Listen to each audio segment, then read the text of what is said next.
ক্ষুধা, অভাব আর ভাঙা হৃদয়ের পাঠ আমাদের কি শেখায় জানেন? জীবনের শ্রেষ্ঠ পাঠশালা কখনো কোনো ক্লাসরুমে থাকে না। কিছু শিক্ষার জন্য প্রয়োজন হয় না পুস্তক কিংবা শিক্ষকের। সেগুলো শেখা হয় আসলে তখনই যখন হৃদয়টা ভেঙে পড়ে, পকেটটা ফাঁকা থাকে আর পেটটা অনাহারে কাঁদে। পৃথিবীর সব মানুষের জীবন সোনার পালঙ্কে গড়ে ওঠে না। যারা আত্মদর্শনের কঠিন পথে পা বাড়ায় তাদের পায়ে থাকে ক্ষুর ধার অভিজ্ঞতার ক্ষত। শূন্য পেটের হাহাকার, অনাহারি পকেটের দীর্ঘশ্বাস আর নিঃশব্দ হৃদয় ভাঙার কান্না, এই তিন নিঃশব্দ শিক্ষকই শেখায় জীবনের সবচেয়ে মূল্যবান পাঠ। ক্ষুধা কেবল দেহের নয়, আত্মার আহার।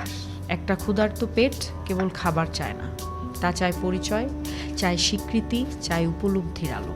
অভুক্ত অবস্থায় মানুষ অন্যের ক্ষুধা বুঝতে শেখে।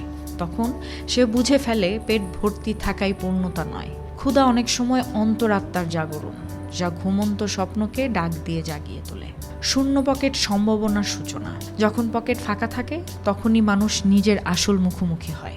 তখন আসলে ভান করার জায়গা থাকে না। অভাব শেখায় বিনয়, শেখায় কোনটা প্রয়োজন আর কোনটা বিলাস। সেই শূন্যতার অন্ধকার থেকেই জন্ম নেয় সেই আলোকরেখা যা জীবনের নতুন পথ দেখায়।